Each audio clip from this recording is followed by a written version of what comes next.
One morning, Philistine's teacher showed her class a map of the world. "Can each of you tell us where your family is from?" she asked. The children gathered in a circle and began sharing their stories with pride. But when it was her turn, Philistine searched the map and found nothing. "Miss Baker, why isn't Palestine on the map?"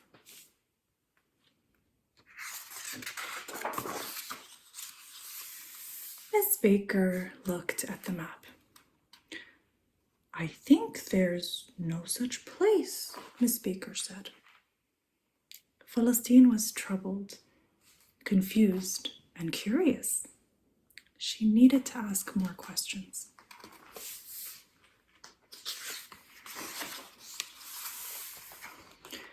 When she got home, Philistine's grandpa was tending his grapevines. When he saw her, he beamed like he was seeing the sun rise for the first time, the way he always did. "How was your day, Habibti?" he asked. As she watered the flowers, Philistine told her grandpa what had happened with her teacher. "Jiddo, why isn't Palestine on the map?" Jiddo looked into her eyes with concern. Then he took out his notepad from his pocket and he began to draw.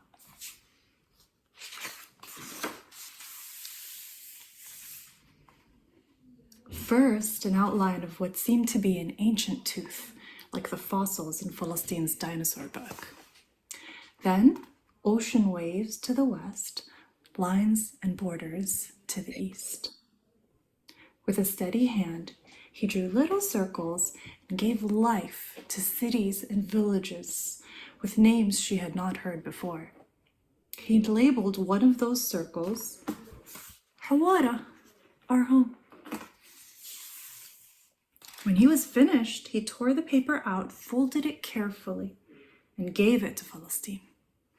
"Here is your map, Omri," he said, "a gift from me to you. Your teacher needs teaching. You can show this to her, so all of your friends can learn too."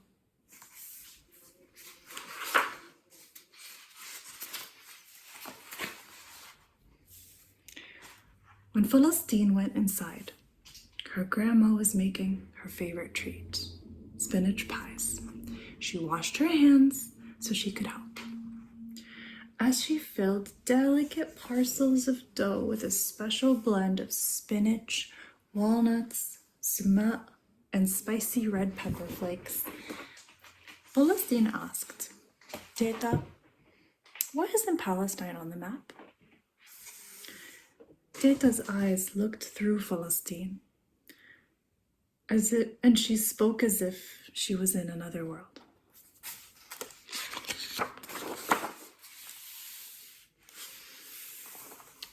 The soldiers came with their tanks and their guns. I carried your mother in my arms and ran to the Jordan River to protect our family from harm. They destroyed our villages and gave them new names.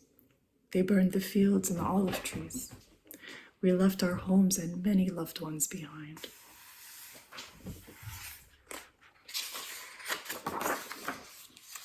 But I've held on to our house key. Teta unclasped the necklace she always wore and draped it around Philistine's neck. Philistine reached up to touch it, an iron key as old and precious as Teta.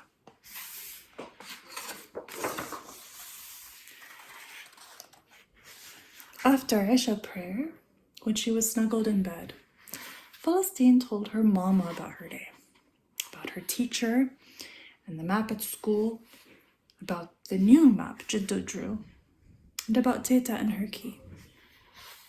Finally, she asked one more time, for Mama had an answer to every question. "Mama, why isn't Palestine on the map?"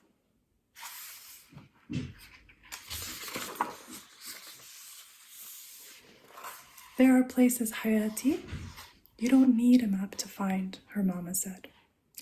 "Our favorite trail, your hideout in Teta's closet, the bird's nest inside our chimney. Sometimes people live in countries. Sometimes countries live in people. Palestine lives in you and me.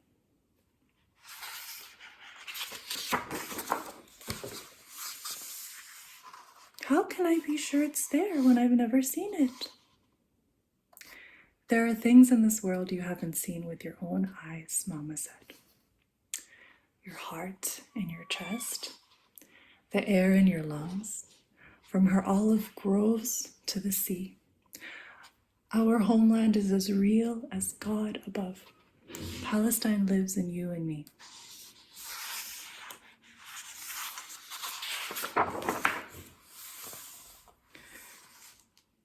My teacher said it doesn't exist, Philistine whispered. Mama nodded.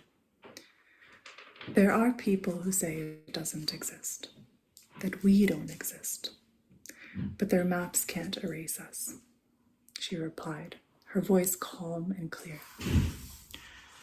Their maps can't erase our memories. Their maps can't erase our past. They think our freedom makes them less free. But it is wrong to deny a people their home. Palestine lives in you and me.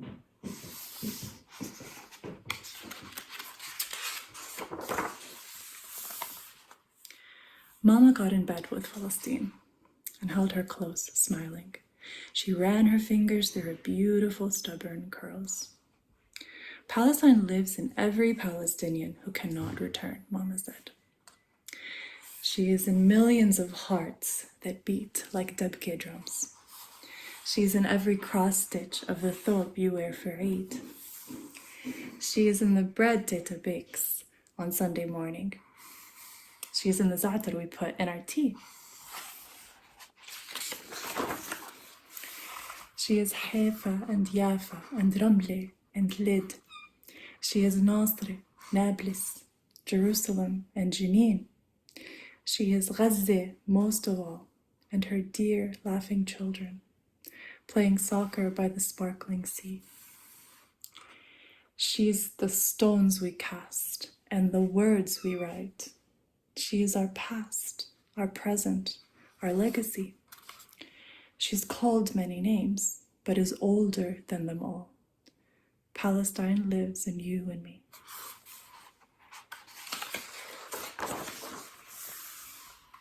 Philistine smiled and closed her heavy eyes.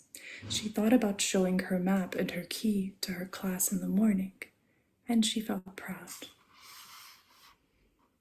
Do you think we can go sometime and meet our family? She asked. We will, Ruhi. I promise. They're all waiting for us.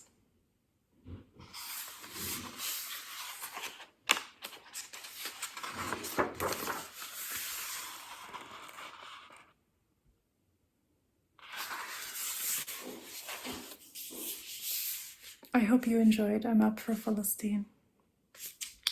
See you soon.